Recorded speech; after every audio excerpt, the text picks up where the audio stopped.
Let News TV, la chaîne de la génération consciente. La carte de juin 2022, au niveau de la carte de juin 2022, pour tout le mois, il a été annonce déjà la petite saison sèche du mois qui arrive. La prévision saisonnière est l'une des meilleures stratégies d'adaptation à la variabilité et au changement climatique en Afrique occidentale. En effet, la connaissance anticipée du comportement des paramètres de la saison des pluies permet aux producteurs d'opérer des choix stratégiques quant aux spéculations et aux variétés à mettre en place. C'est dans ce sens que la Direction générale de la météorologie a organisé le 2 septembre 2022 à Vaughan un atelier des résultats de la prévision des caractéristiques agro-hydroclimatiques de la petite saison des pluies au Togo.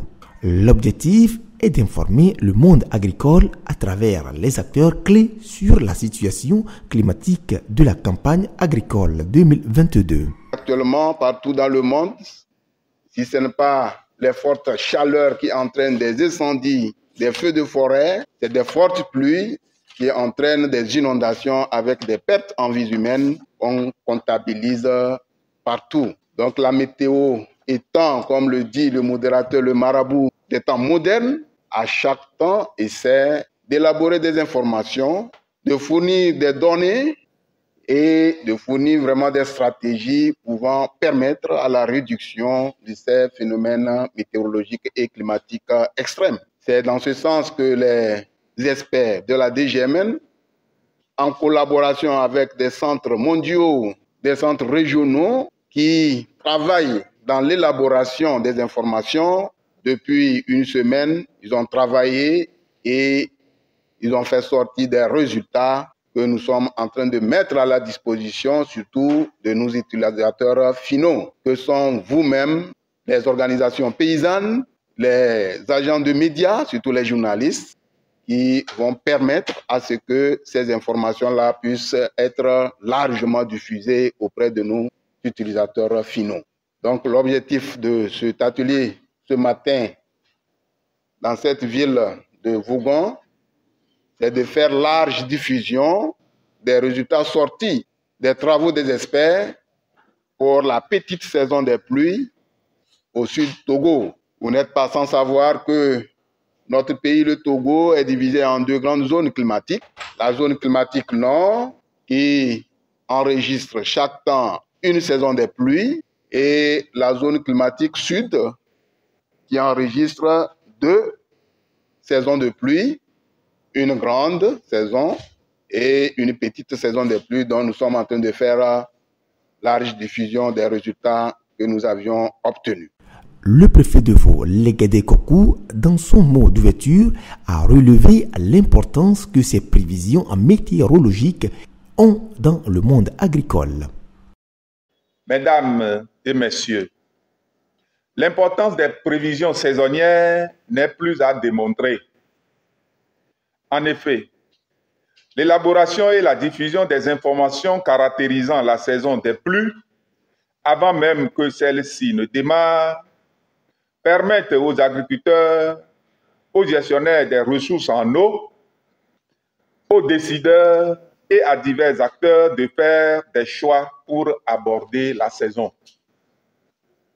Ces caractéristiques de la saison ont notamment un impact très important sur la production agro-pastorale, par conséquent sur la sécurité alimentaire et nutritionnelle des populations. Il vous souviendra que les régions des plateaux et maritimes ont connu pour l'année 2021 de longues pauses pluviométriques qui ont anéanti les efforts des producteurs agricoles au cours de la grande saison des pluies. En conséquence, les prix des produits alimentaires tels que le maïs ont connu une flambée, obligeant le gouvernement togolais à travers l'Agence nationale de la sécurité alimentaire du Togo, ANSAT, à déverser des tonnes de produits agricoles sur tous les céréales afin de baisser les prix sur le marché. Cet atelier a regroupé les différents acteurs venus de la région des plateaux et maritimes pour s'imprégner des prévisions de cumul pluviométrique. Qu'en est-il exactement pour cette saison? Les prévisions disent au niveau des cumuls pluviométriques que de la région des savanes jusqu'à la région centrale, il y aura un cumul pluviométrique excédentaire à tendance normale. Ça voudra dire qu'on pourra enregistrer des cumuls de pluie qui soient supérieurs à ce qu'on a l'habitude d'observer durant la période 1991-2020. Maintenant, en ce qui concerne la zone sud, de Blita jusqu'à la côte, c'est que les cumuls pluviométriques seront globalement normaux, donc sensiblement égal à ce qu'on a l'habitude d'observer, c'est-à-dire la période 1991-2020. Sur le plan agrométéorologique, il est prévu un démarrage de la saison tardif à tendance normale. Nous sommes déjà en septembre et la saison dans certaines zones du Togo n'est pas encore installée, donc la saison va s'installer un peu plus tard. Et au niveau de la fin de cette saison va finir de façon normale, c'est-à-dire autour de 15 novembre par là. Et en ce qui concerne les pauses pluviométriques, les épisodes secs qu'on observe au cours de la saison, c'est qu'il est prévu en début de saison des épisodes secs longs. Et vers la fin de la saison, ces séquences sèches-là aussi seront longues. Sur le plan hydrologique, au niveau des bassins de Loti, c'est prévu des écoulements excédentaires à tendance normale. Et au niveau du lac Togo, c'est des écoulements beaucoup plus normaux. Au niveau du bassin du Mono, les écoulements seront normaux à tendance excédentaire. La culture du maïs ATZEE est conseillée aux producteurs. Maintenant, qu'est-ce qu'il faut faire par rapport à la saison qui s'est annoncée au niveau des cultivateurs? Je pense que nos amis producteurs doivent privilégier les cultures qui sont à cycle court. Environ 80-90 jours, ça serait très bon. Il faut également privilégier les cultures qui résistent au manque d'eau, étant donné que la saison, les longues pauses de sécheresse seront observées au cours de la saison. Les cultures qui peuvent résister ou qui sont à cycle court, je conseillais les producteurs d'utiliser le maïs ATZEE qui a une durée moyenne de 80 jours.